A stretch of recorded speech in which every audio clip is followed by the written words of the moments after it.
Housing Loan Series number 7. Bank requirements for OFW. Kung kayo po ay isa sa mga OFW na naghahangad na kumuha po ng housing loan through bank, ito po ang dapat yung i-prepare ng mga documents. Unang-una po dyan ang ating pong original OEC and original job contract. For sure, meron po kayo niyan kasi kayo po ay OFW. Wala pong employer na hindi po nagbibigay ng job contract kung kayo po ay magtatrabaho sa abroad. So, requirement po ni bangko yan. Pangalawa po is latest 6 months payslip or proof of remittance or bank statement kung kayo po ay nagpapadala sa inyo pong mga mahal sa buhay dito sa Pilipinas o sa kanyang mga relatives ninyo, ay may proof po dapat na tayo po ay nagpapadala po ng monthly. Kailangan po yan, kailangan po ni bangko yan para po tayo ay ma-approve sa loan. Pangatlo po, kailangan po tayo ay may government IDs.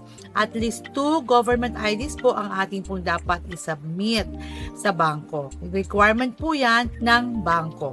Next po ay AIF information sheet. Ito pong AIF na to, si bangko po ang magbibigay sa inyo nito, yung information na to. Sila po ang magbibigay sa inyo ng information sheet or information form na dapat nyo pong fill upan. Next po is proof of billing address. Dapat po latest ang inyong proof of billing address kasi po dyan po ipapadala ng bangko ang mga documents na kailangan po ninyong matanggap if ever po magpapadala sila ng hard copies. Okay? Ng inyong mga dokumento with regards to your loan. Okay, next po is yung notarized SPA with proof of entry and exit. Ibig pong sabihin kung saan man po tayong bansa pupunta at nakapunta.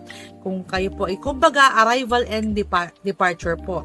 Yan po ang kailangan dyan. Pero po, kayo po ay lumipad o pumunta talaga dun sa bansang yon. Next po is yung consularized SPA. If ang buyer po ay nasa abroad na, yan po ang inyong isasubmit na SPA. Kung kayo po ay may SPA dito sa Pilipinas at on your behalf, sila po yung mag-aayos ng anumang documents o sila po yung magbabayad, sila po yung mag-aasikaso kung anumang dapat asikasuhin on your behalf, dapat po may hawak silang SPA at dapat po nakadaan po yan sa embassy po kung saan po na bansa kayo naka-stay. Okay, next po, dapat po kayo po ay may PSA birth certificate, PSA Senomar kung kayo po ay single, certificate of non-marriage po ang Senomar, or PSA marriage contract. If applicable po kung kayo po ay legally separated na, legal separation paper. So lahat po dapat yan ay naka-PSA certificate na.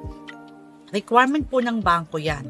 So kung may birth certificate ka, may Senomar ka, may marriage contract ka, yan po ay dapat naka-PSA lahat. Okay, next po is duly accomplished bank application form. Original po yan na dapat yung isubmit sa bangko. Originally signed.